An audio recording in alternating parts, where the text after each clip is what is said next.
Good morning, guys. I'm just going to give you a few seconds to enter the room, and as usual, we'll get this underway.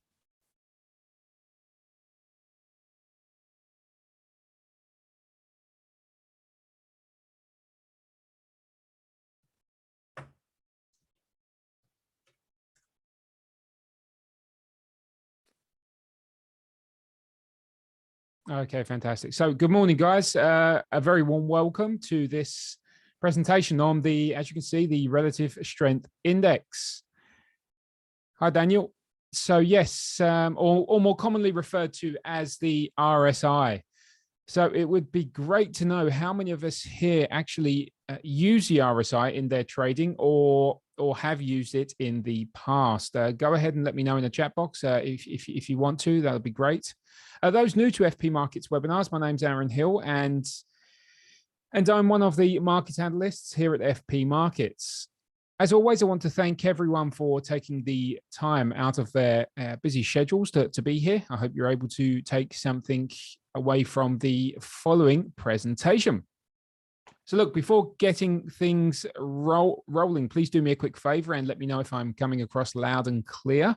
And the welcome slide is visible. That would be fantastic. Okay, we've got a few here saying they love the RSI. Excellent. Thank you. Good. Excellent. Okay, so look, for those interested, a recording of the presentation of this webinar will be available either through the FP Markets the FP Markets webpage. You can find that under resources. Alternatively, just visit our YouTube channel at FP Markets YouTube channel, and the recorded presentation will be available through that avenue. As usual, guys, just bear with me while I briefly run over the disclaimer. As you can see, the information contained in this material is intended for general advice only. It does not take into account your investment objectives, financial situation, or particular needs. As usual, FP Markets have made every effort to ensure the accuracy of the information as at the date of publication. Look, as I say in every webinar, this is a presentation solely directed towards an educational presentation. It's not investment advice. Okay, with that being said, just really quickly for those unaware who I am, I'm the technical analyst for FP Markets. I have more than 12 years experience in the financial markets. I'm a CMT. I also received the CFTe qualification in 2020, and I'm currently studying for the CFA. I'm a candidate for level 1. In terms of my trading, it's price action. I'm passionate about price action.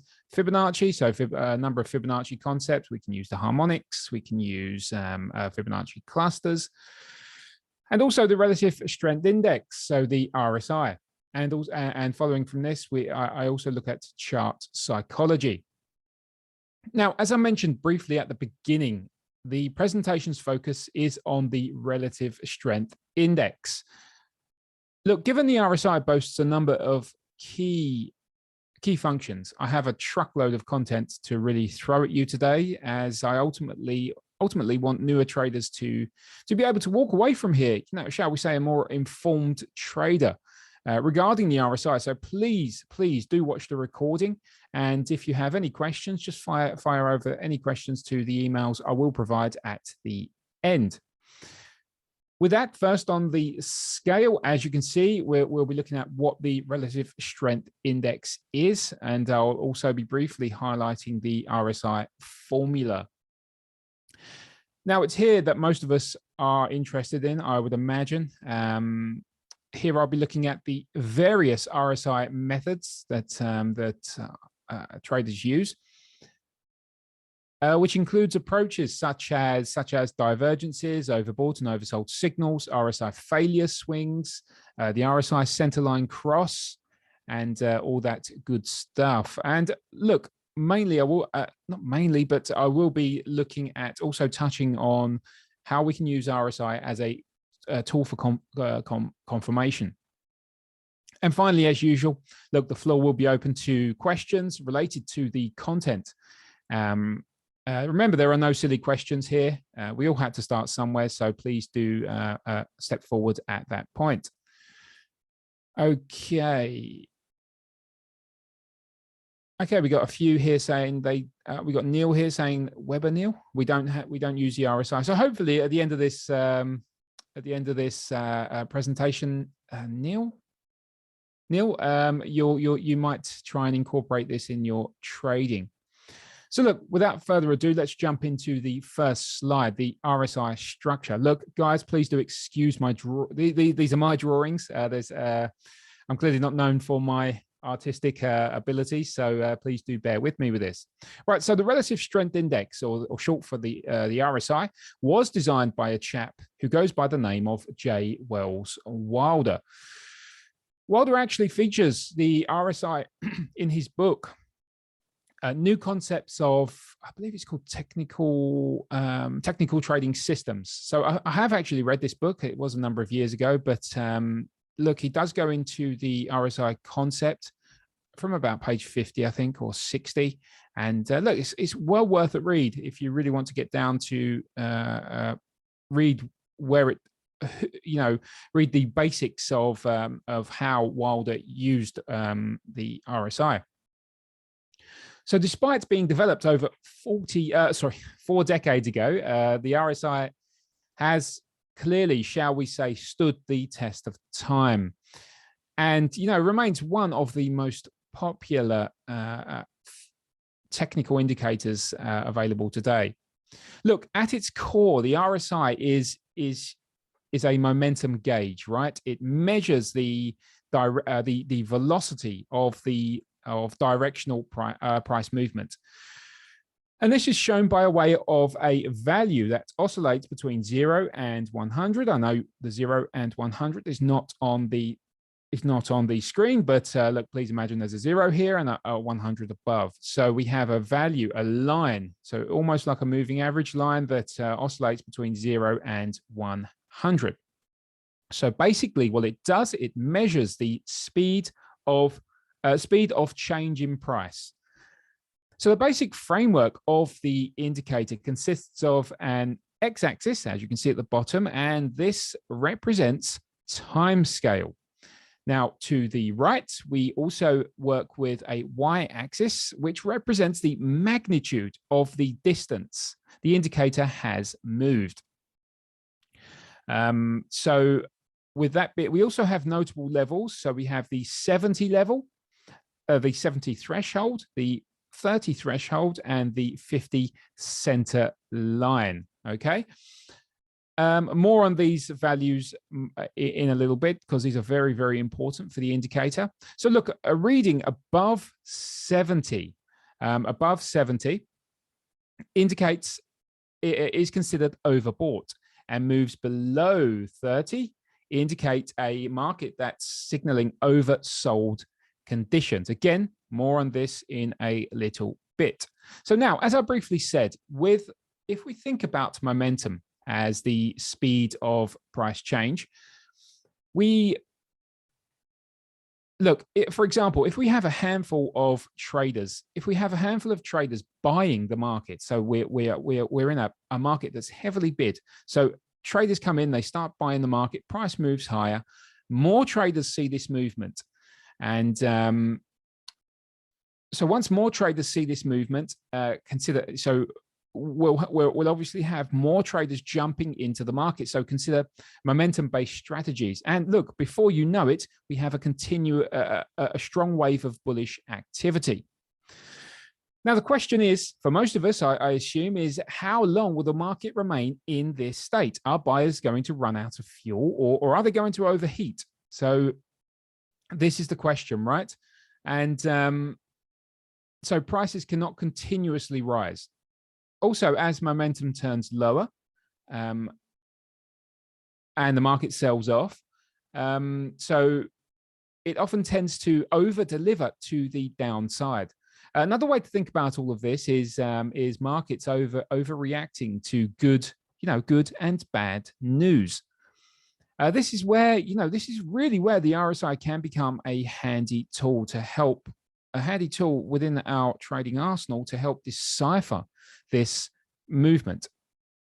So generally, the RSI is thought of as a leading indicator. Now, a leading indicator essentially provides a signal before a new trend or before a new move occurs.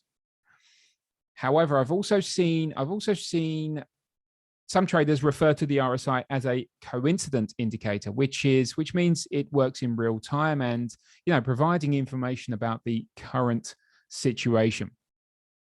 Personally, for me, I feel the RSI is more of a leading indicator than anything else. But guys, really, this is just my opinion, given my experience. Right. So look, with all of what I've just covered, for me, a basic definition of the RSI is an indicator in place to measure momentum in a particular security, be it stocks, commodities, foreign exchange, cryptocurrencies, whatever. Wilder basically reasoned that if gains were significantly greater than losses over the period, then the stock or currency pair was overbought. So if vice versa, if losses were significant, significantly exceeded gains, then it was considered an oversold market. Obviously, please don't confuse the relative strength index with the relative strength. So look, this is a different animal, really. So look, for anyone interested, the most common way of establishing relative strength is through something called the ratio method. In other words, it's a ratio between two markets, usually a benchmark. So it's a stock against a benchmark, and it really gives us it's there to see which one is outperforming the other. So the key point in this presentation is to really understand that the relative strength index measures the momentum in one market on one time frame. Therefore, traders who prefer the lower time frame, so think scalpers, day traders, they can use this indicator on the lower time frames, of course, the M5, the M15, maybe even the M30, or even H1. And also we have swing traders and position traders. So swing traders may use the RSI on the H4 or daily time frame. Position traders, the long-term traders, may prefer the RSI on the weekly time frame. I see Daniel recently posted in the chat box. I think it's on the H4 and daily time frame. So I'm sure he's looking at more of a swing trading approach, and this is his trading style. So just be aware that a lower period on the RSI is considered will increase the frequency of signals. So the default period for the RSI is 14, so it's over 14 periods. But if you lower that, say, to 8, obviously you'll see more overbought and oversold signals. So you'll see more erratic movement, so to speak. But if you increase the period, so say to 20, then you'll see more of a smooth RSI value, and you'll see less overbought and oversold signals. Now, for those interested in the mathematics behind the indicator, let's take a quick peek at the calculation. Look, as I've said, the RSI essentially provides you a number between 0 and 100. So how is this value calculated? Look, I will try to simplify this as much as possible, as I assume most of us here are not really interested in the maths, and essentially most will assume that the RSI is calculated correctly on their charting packages. So look, here's the the formula for the RSI, which is essentially 100 minus, so it's essentially 100 minus the 100 divided by the relative strength. So the relative strength, the RS, is the average of all up moves and over the last 14 periods, and the average of of all the down moves in the last 14 periods. Remember, guys, the period 14 is the standard, the default period for the RSI. So what you're looking at here is essentially the daily change. One day may be positive, as I'm sure we're all aware. One day may be positive, in which case this slots into our basket of up moves. Another day's performance may be negative, which, as I'm sure you can imagine, is placed in our basket of down moves.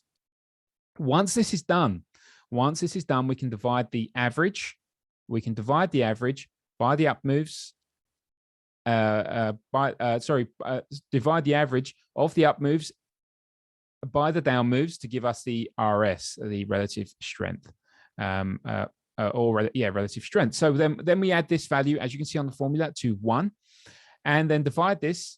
This is 100 divided by the RS, and then we simply minus this value by 100, and that will give us an approximate RSI value. But look, guys, really, I would really recommend using Excel to compute this calculation, as it will give more precise figures.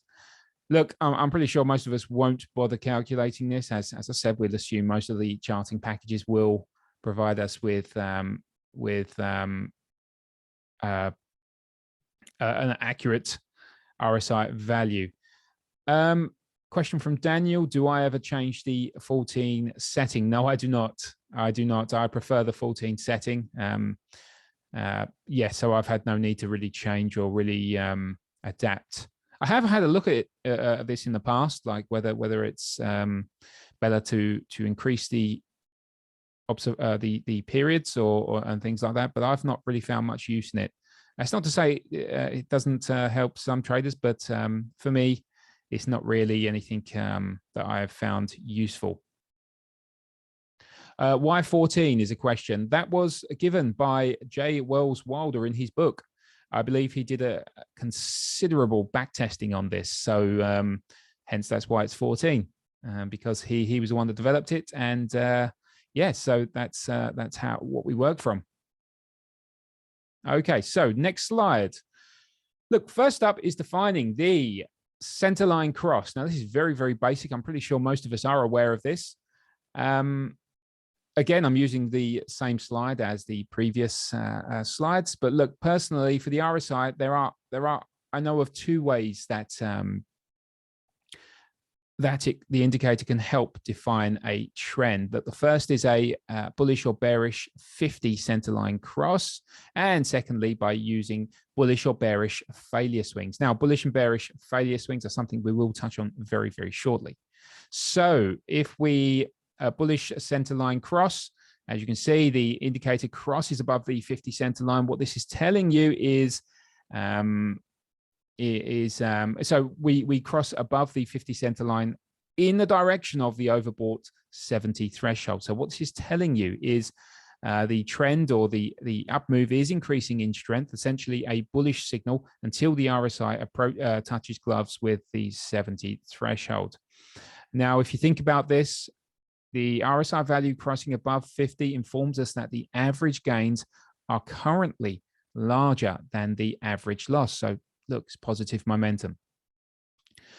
Then, of course, we have the RSI crossing below the 50 center line. It's exactly the same as the RSI centerline, bullish centerline cross, just the opposite. So what this means is this informs us that average losses are now exceeding average gains, and this is negative momentum until we connect with the 30 threshold. Now, you may have noticed that the 50 center line does also offer some really good support and resistance if you want to keep an eye on that. This is something I will briefly touch on at the end.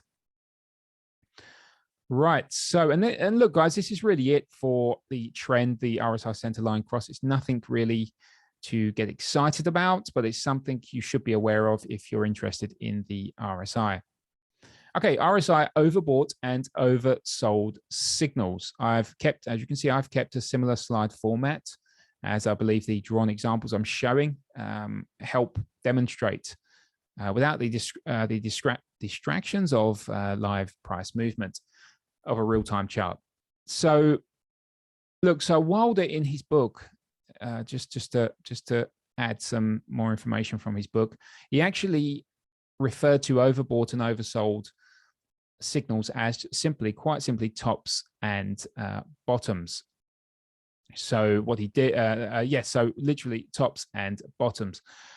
And look, for me personally, I simply see the overbought and oversold signals as warning signs. So an RSI value within the overbought area is a warning sign that buyers are showing potentially are going to show exhaustion. And look, if we step foot into the oversold area, this is an area where sellers are potentially likely to show exhaustion. Another key point to really take note of when looking at overbought signals is that although, yes, we do have, say, an oversold signal when price crosses into the area, but this can be difficult to use in trading as if the market is in a trending environment. Now, a perfect example of this is currently the dollar yen. Now, the dollar yen has been on a tear of late, as has the US dollar index. Now, if you look at the US dollar yen and it's the daily time frames RSI, you'll see the RSI has been within overbought for a prolonged period, right? We're actually in the process of forming a double top, but the point is on the pattern, by the way, on the double top within the pattern. So look, the actual point is the RSI has remained in overbought, and what it did, it actually exited the overbought area. And look, just to be aware, just to make you aware that once the RSI enters the overbought area and then drops, exits the overbought space, this is considered by many technicians as a bearish signal. But be very, very careful, especially in trending environments, because this can lead to a number of false signals. So yes, do be aware of that. And as I said, the dollar yen is a perfect example of this. So how can we as traders and investors combat this? Look, it's very, very difficult, right? So some traders look just for a peak to form within the overbought area, and that's enough to consider a bearish signal. And as I said, we can look for the RSI to exit the overbought or oversold area. Now, some traders even add a moving average here as a trigger line. So if once the overbought, the RSI value pops below the 70 threshold and then closes and then moves below the moving average, that's when we get, it's almost like a filter. Just think of that. It's like a filter to confirm that we are actually in registering overbought conditions. Just something to think about if you're looking at overbought and oversold signals. It is said that the RSI best functions in ranging environments. While I would agree with this, the RSI can still be used in trending markets. Now, I will show why that is in a few seconds, a few minutes. Right, so that's that slide covered. Okay, on to divergence. Right, so Wilder actually stated in his book that a divergence signal is the most effective, the most indicative characteristic of the RSI. So it's a very, very important method to understand. So divergence, for those that have not heard of divergence, but look, as its name implies, divergence is formed when price movement diverges from the indicators. So the indicator is rising and the price movement is dropping, just for an example, as an example. So they essentially move in opposite directions, which can provide a healthy cue of a market turning point. Divergence is essentially a signal that the current trend on the chart traded, that is shall we say, lost momentum. It is the opposite of a confirmation signal. So when the indicator and price are moving in similar direction. Now, momentum being the speed of price change, as I'm sure most of you know, is helpful in assessing trend strength. The RSI, however, does a reasonably good job in telling traders when the trend or the decisive movement is slowing. So we can look at a centerline cross, as well as overbought and oversold signals, as well as looking at now divergence. The lessening of momentum, of course, can be difficult to decipher on a, shall we say, naked chart. That means no indicators, and especially for newer traders.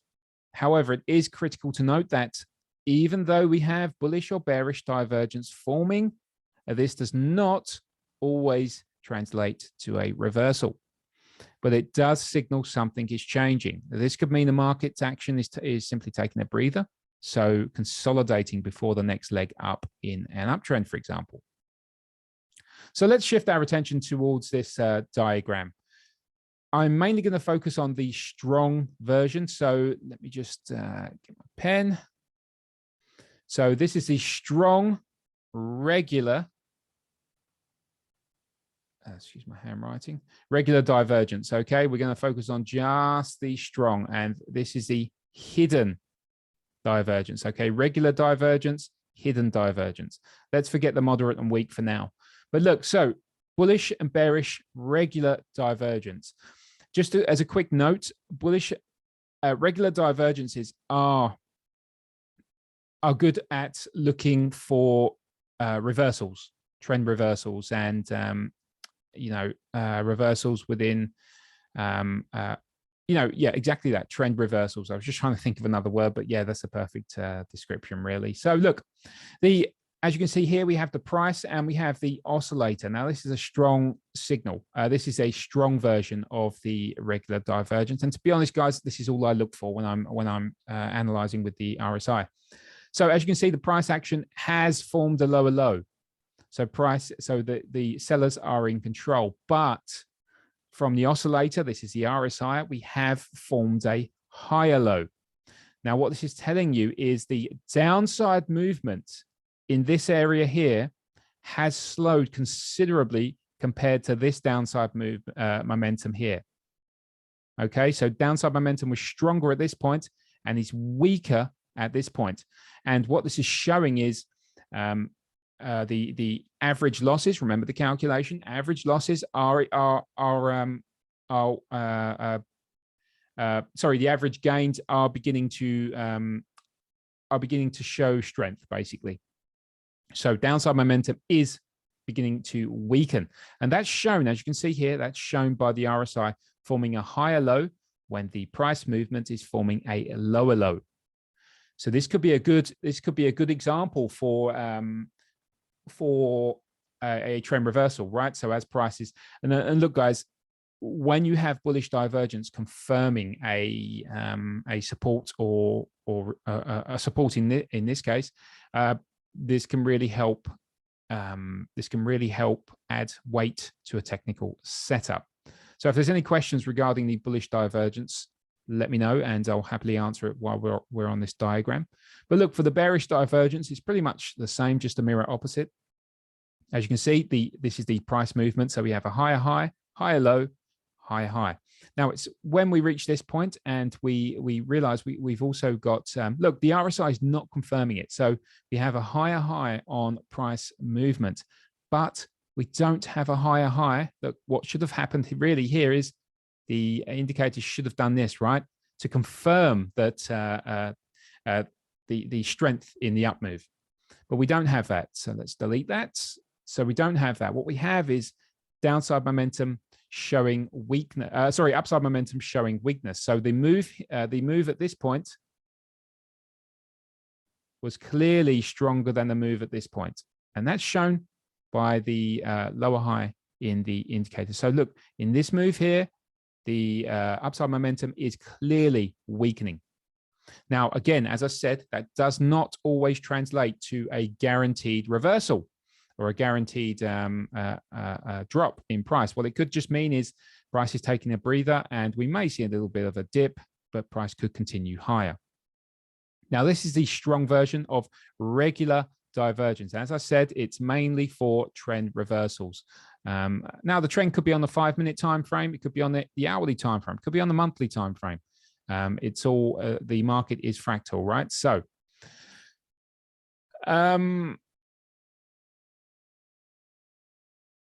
so we have a question here. RSI shows higher low. What RSI number should it be? Higher low. I'm just trying to work out.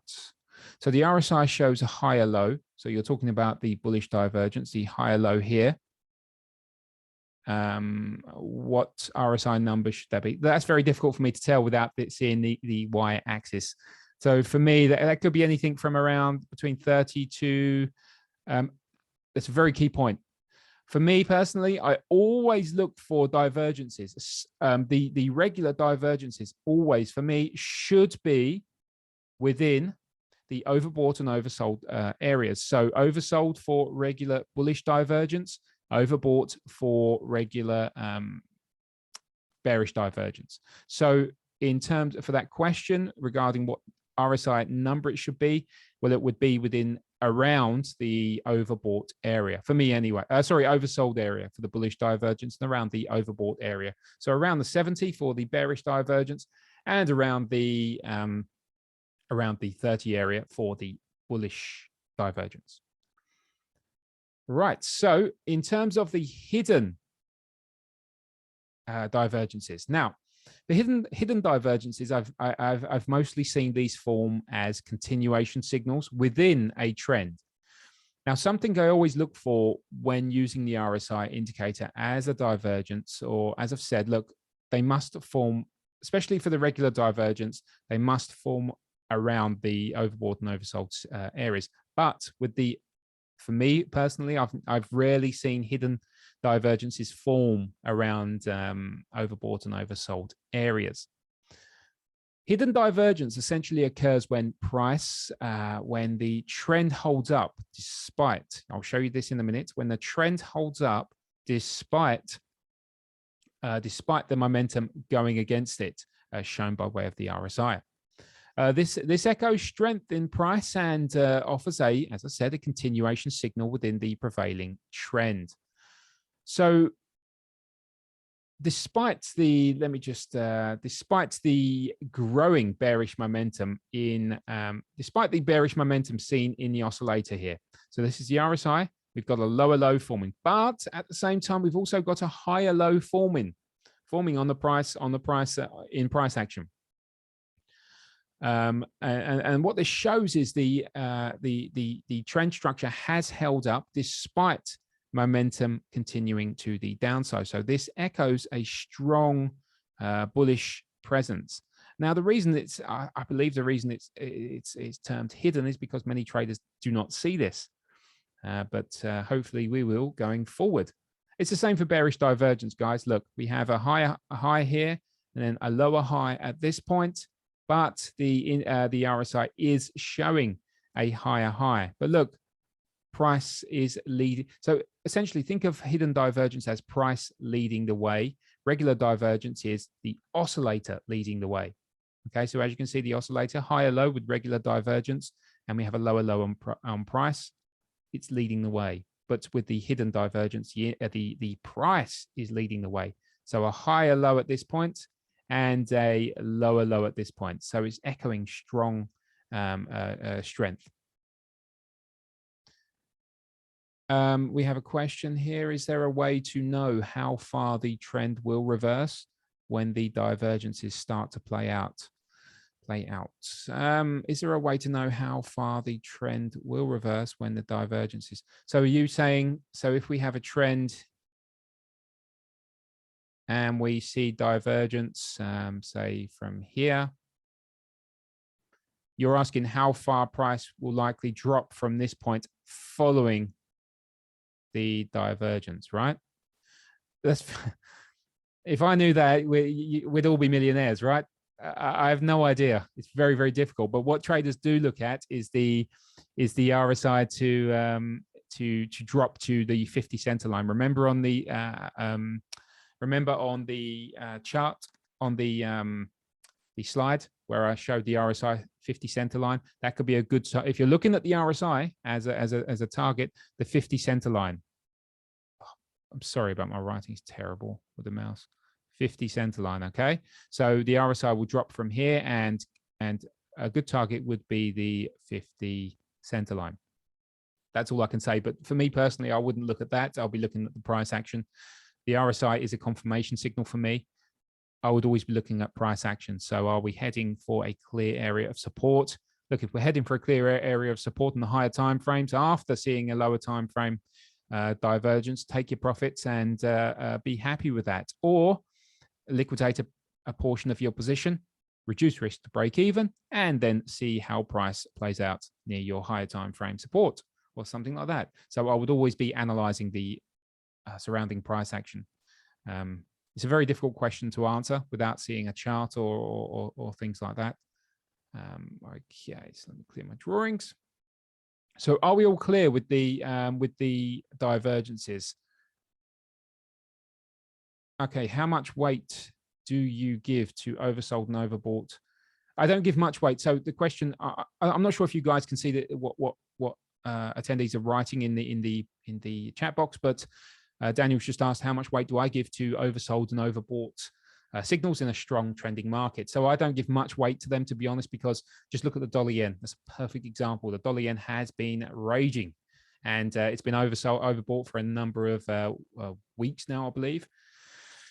And yes, so this is, I don't really give much weight to it. I do note it. I do know it's there and it's occurring, but no, I don't really look for the, I don't take that as a bearish signal. Let's put it that way.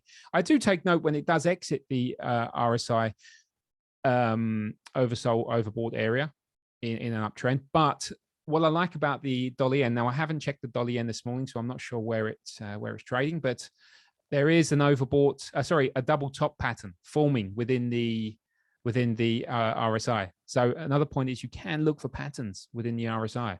You can look for double tops, double bottoms, trend line supports, resistance, support and resistances, and things like that. But look, we have an RSI double top playing out on the daily time frames, dollar yen RSI. So it's something certainly to watch for, but no, just overbought and oversold signals in strong trending markets, I don't really pay much.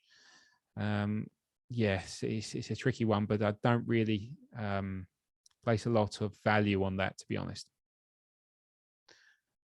All right, so look, next up we have the euro dollar daily time frame.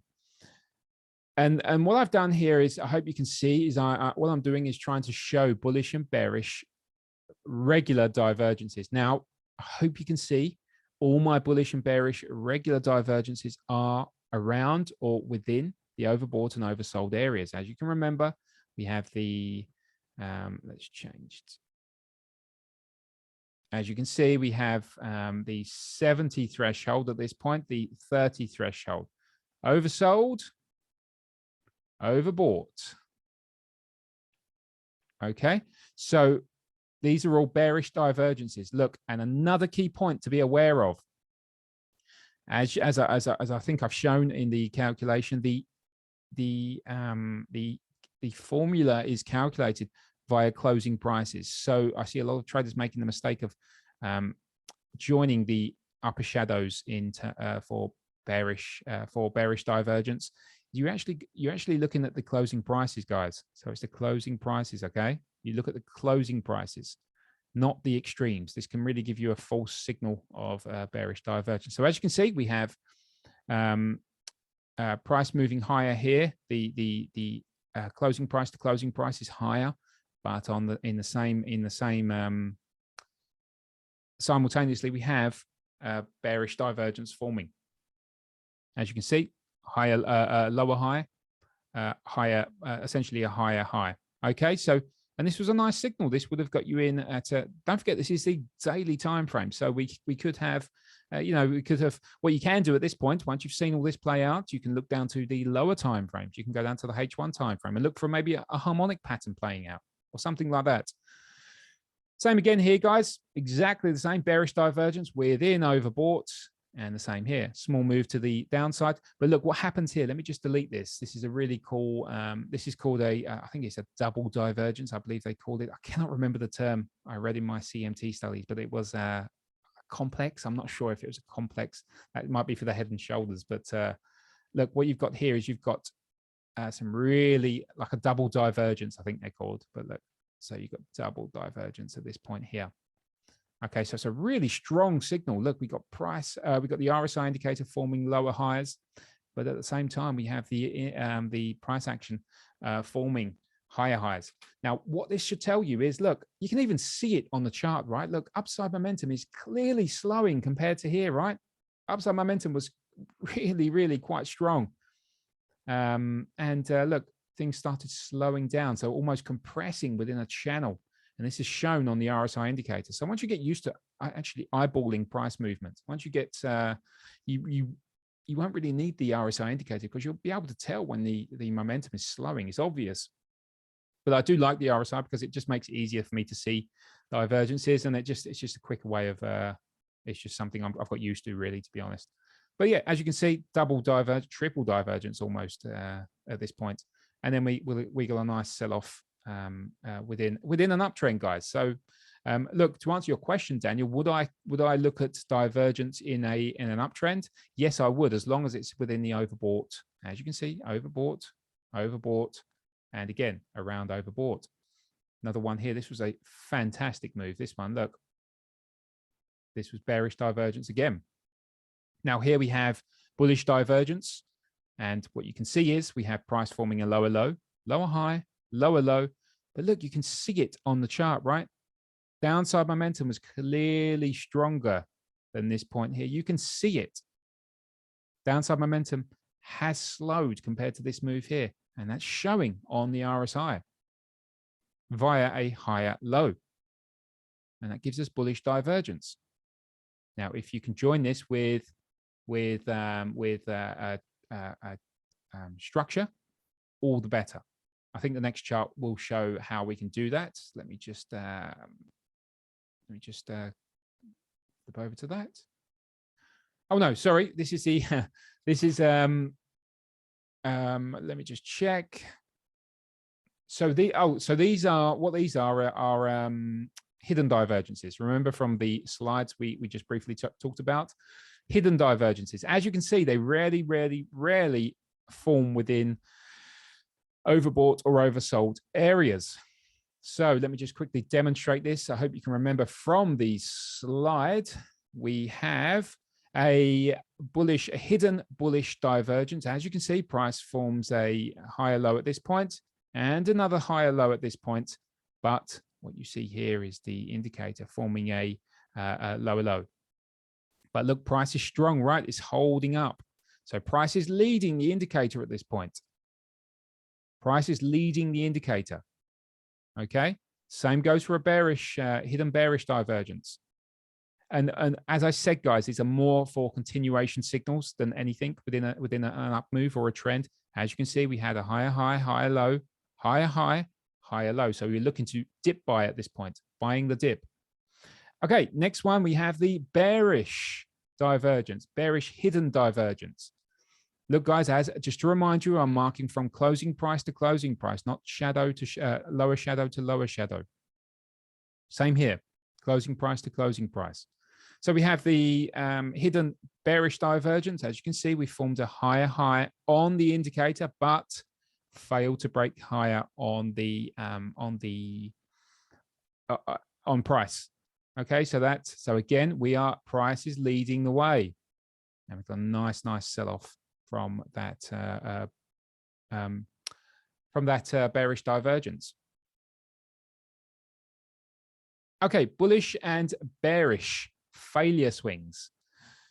Now, I really like these. I think they're not often discussed, but they should be. And they offer, and according to even Wilder in his book, they offer very strong indications of a market reversal. You know, they're very rarely talked about as well, as far as I've seen.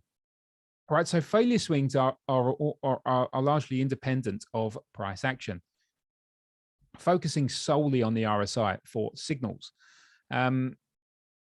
and, you know, almost ignoring the concept of divergences. So first up, we have a bullish failure swing, or a failure swing or bottom. Look, the low, this is very important. Let me just get the pen. This is important to understand because I've seen so many traders. I don't know why they don't follow the textbook rules, but look, each to their own, right? So if it works for you, do not change it. But look, we have a low forming at 30. It has to touch. This is the oversold threshold, right? Oversold. Has to touch, or it has to exceed the 30 threshold. We then see a recovery take place. It doesn't have to hit 40. This is just a number that's on there. And so look, we rally to around the 40 point, and we form a top, a mild top, and then we pull lower, and we fail to swing below this low. So it's important that this point, this higher low here, does not touch the 30 threshold. Very, very important. Okay. And then subsequent to this, should price rally and break what's called the fail point at this point, which was simply the high, we do have a potential buying opportunity. Failure swing here. Okay. So it's confirmed at that point. It's simply the mirror opposite for the failure swing on a top. The high was not exceeded, resulting in a failure swing at this point. So we hit 70. We hit 70, and we know what that is, right? So we know that is the overbought area. We hit that or exceed that. We form a low, and following this, we look at a subsequent move to the upside to form a lower high. Now, with that being said, we do not want that to touch this lower high to connect with the high that was, or the 70 threshold. We do not want it to connect with this, and it's failed to swing higher, right? And then we quite simply, we look for a sell on the break of this fail point. Now, I will show you some really, really cool charts in a minute with where this can help confirm divergences. I'm pretty sure some of you can see it already, but nevertheless, let's take a look. So here we go. Here's the same chart as we used before. Remember, this is regular bullish divergence. And following this, what we did, we had a RSI failure, a bullish failure swing here at this point. Remember, we touched gloves with the 30 threshold. We formed a high. Then we subsequently dropped lower, but did not touch the 30 threshold. Okay, we did not touch that. So all this is, what this is saying, what this is doing is it's showing you an early sign of a trend reversal on the indicator. Exactly the same as what you would look for in price, right? So you'd look for this and you'd look for this. Oh, sorry, that should have been, let me just repeat that. So what you're looking for is this, and you're looking for price to essentially do that and then come above. So what you're looking for is a higher high to form, right? It's exactly the same as what you're looking for on the indicator. It's quite simple, really, but so many traders don't look at this, I found anyway. And then what you can do, as you can see, it has confirmed the bullish divergence that we saw here, the regular bullish divergence. We wait for this because sometimes it's very difficult to spot this bullish divergence, right? So what you can do is simply wait for the failure swing to occur. Quite simple. That gives you added confirmation for your bullish divergence. Now, would I have traded this? Would I have looked at this? Probably not, because of the size. So what I would look for is something like this. Right, I would be looking for something very, sorry, that's wrong. That's incorrect. So what I would be looking for is I would be looking for a failure swing to form like a small failure swing, okay? So I'm looking for a tighter failure swing at this point, because I do not want to be trading right up here and miss some of this move. I want to be trading where we have a small failure swing following a nice bullish divergence. I hope that makes sense. we have a question from Daniel. You mainly use it on the daily time frame yourself? No. Yes, I do. Yes, for the daily markets analysis. Yes, that's all I use it on is the daily time frame. But look, you can use it on the lower time frames. The H1 time frame is absolutely awesome, I found, especially regular divergences within overbought and oversold areas. Now, let me just clear the drawings and let's move over. So RSI is an ideal confirmation tool. Now, now we've seen some various ways in which traders interpret the RSI. So I thought it would be a good idea to round off this presentation on how we can actually use this with the RSI. I will start off by saying the RSI for me is just a confirmation tool. I rarely use, I never use this as solely to make my, idea generation or, generate ideas or anything like that. I don't use this on its own. It always has to be combined with something else. So we can use it to confirm other technical tools. Now, of course, technical tools will vary between different traders. For me, I'm a huge fan of price action, which I will show you right now. So we have on the chart, we have the euro dollar. Again, the same chart, guys, the same chart with the RSI failure swing. And what we have is a clear trend line support. I'm pretty sure some of you already saw this. A trend line support converging with our RSI divergence. Now, in this case, would I have wanted to see the failure swing materialize following the trend line test alongside divergence? Probably not, to be honest. I think for me, if I've got strong price action confirmed by the RSI in an area that I'm comfortable with, this would be enough for me to generate a trade. But look, there's a lot more to this. There's a lot more that's, if we look closely, we have another. This is not a trend line, as I'm sure you can imagine. This is just simply a descending support, more confluence. We also have a Quasimodo support. I know it's not exact, but I'm trying to get it as straight as I can. We also have a Quasimodo support taken from the left shoulder. I use Quasimodo supports in my analysis a lot, as you can see. And what we're doing is we're forming an area of confluence. And what we've done there, quite simply an area of confluence. Descending support, Quasimodo support, trend line support, all confirmed by the RSI divergence. Now, this to me is a very, very high probability trade. There probably was Fibonacci concepts. No, I guarantee you there was. I can see it already without doing it. There was probably an AB equals CD, alternate AB equals CD pattern at this point here as well. So it's a high probability area. Now, this was back in 2021, guys. So this is a very outdated chart, but it's just, I hope it gets the point across of what I'm trying to say. We have a question from Angelo. It's always tricky. You can never tell. It's sure. I assume you mean the divergences. Sometimes it goes the opposite and you are trapped in. Yeah, I mean, that's the way of the market, right? So sometimes we are going to be wrong. Sometimes we will be right. Just make sure, just try to ensure that when you're right, you make more than when you're wrong. And you should be, if you have a decent enough risk reward and a satisfactory win percentage, you should make money. We tend to forget that we don't need to win every trade. Most of us, we don't need to win every trade to make money in this market, in any market. And we seem to get depressed when we have a losing trade and the world's coming to an end. We have two losing trades, the world's coming to an end, right? But it's not how it works. It really isn't how it works. Think about all your trades over the year. Imagine you take 100 trades in the year.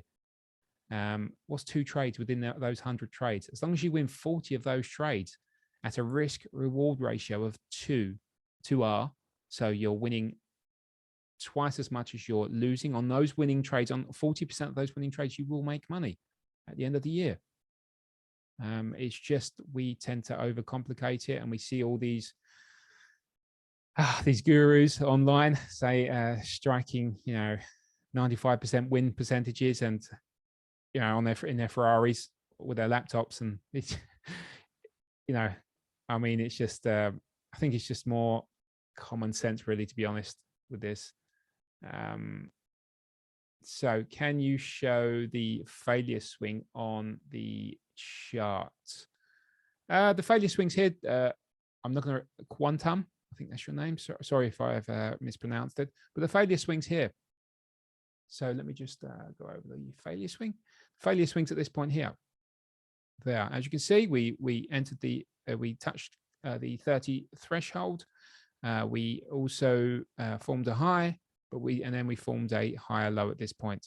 Okay, and then once we broke the fail point, we had a failure swing, a bullish failure swing. And this added extra confirmation to this. So this was a very, very nice move to be aware of.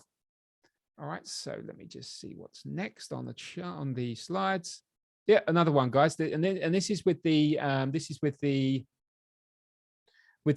hidden bearish divergence. Remember, hidden bearish divergence. Price is leading in this sense. Price is leading. So what we have here is a trend line support turned resistance, converging with our hidden bearish divergence. Look at the move from this area. It's almost picture perfect, right? So I've not looked at, there's also, for any harmonic traders that are watching, there's also an AB equals CD approach to the area. The confluence here was just really, really nice. I mean, if you concentrate more on taking high probability trades than you do on then winning every trade, it should make your life a lot easier. It was only once I realized that I don't have to win every trade, and truly accepting the risk, and truly accepting that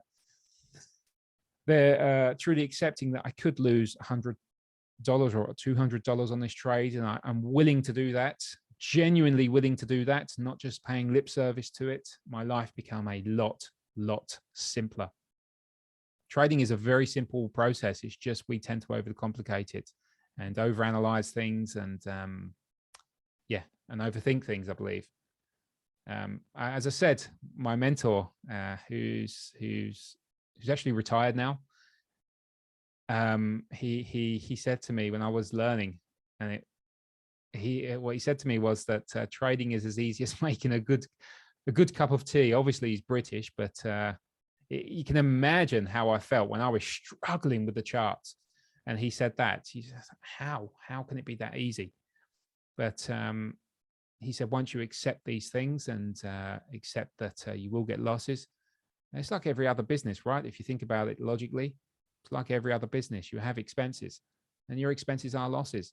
As long as you contain them, as long as you contain your losses with sound risk management, and you're not overcome, but you're not susceptible to emotional influences, which means you revenge trade and do all those weird and wonderful things. Trading can be quite an easy thing to accomplish, but yeah, it's a very psychological game as well, which makes it very, very difficult for a lot of us. Okay, let me just clear these drawings. Okay, so Q&A, guys. Right, let me just see. I had a few questions there, I believe. Right, so yes, so look, Leon, I'm not sure how to pronounce your first name, Okia. I'm not sure if that's how you pronounce it, so I apologize. But look, what you said reminds me of the book Trading in the Zone. Very true. Yes, I'm a very big fan of Mark Douglas. I actually have his book. And for anyone that's interested in psychology, he's the one I learned from, Trading Psychology. He was the one that was recommended to me by my mentor. He said, read this book, read it and read it and read it. And literally every time you read the book, you pick up something new. It's like a gold mine of information. And the best thing about it is it's not overcomplicated. And to be honest, guys, I've never read anything else really on trading psychology. That's almost my Bible on trading psychology. I know there's a lot of behavioral biases, which I'm learning in the CFA and things like that, but he makes it so simple, and he really transformed my way of thinking about the markets and how we approach things. So that's why I always say to begin learning about trading psychology before you even hit the charts, so your mind is correctly prepped for this business. Is there a strategy that allows you to chase highs and lows of the day? I have no idea, Angela. I apologize. I've never really looked at, I do understand the highs and lows of the day, and I do understand that traders do fade them and trade the breakouts of those. But I've never really formulated a strategy based on that. So I apologize for that. We do have a, right, so. What do I think of markets killing zones? I've never heard of that, Angelo. If you can tell me what that means, I might have. I'm not sure. Killing zones, like, that must be a new term. I've never heard of that. We also have a question from Daniel, I believe. 8%. I don't think I have time to have a look at the Gartley pattern on gold, Daniel. I apologize. Like the London opening zone.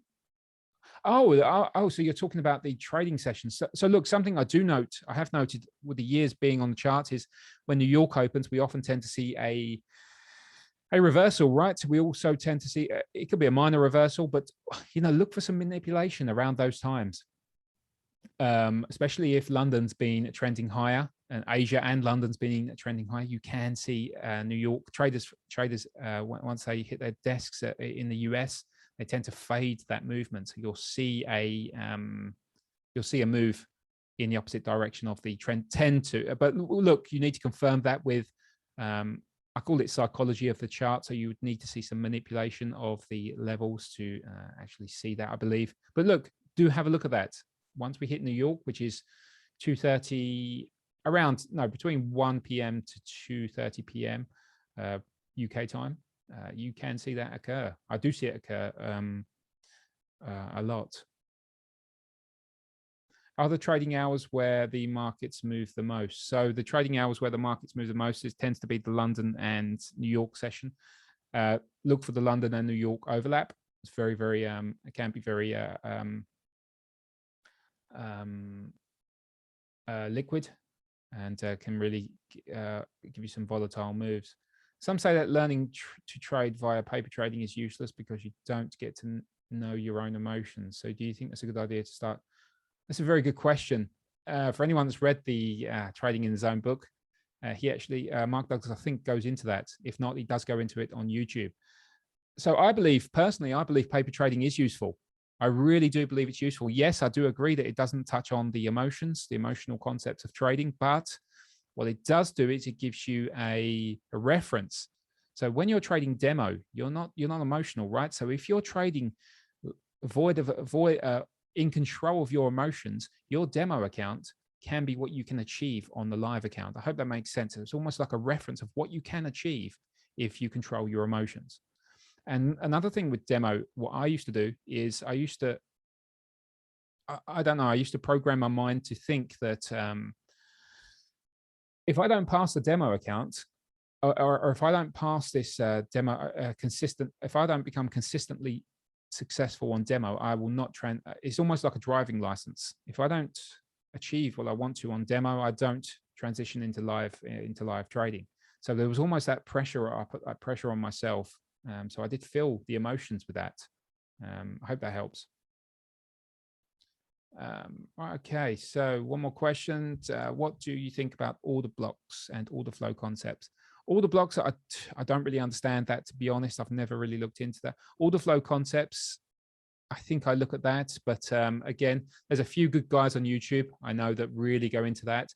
Order flow, as far as I understand, is more of where the flow of orders are, right? So if I look at stops, I look at where people are likely to trade, because being in the market for so many years, I know of a number of technical strategies. I know where people are looking to trade. I know where the majority will place their stops by looking at charts, and I try to take advantage of that. I know it sounds cruel, but this is what a lot of the bigger players are doing. They don't trade,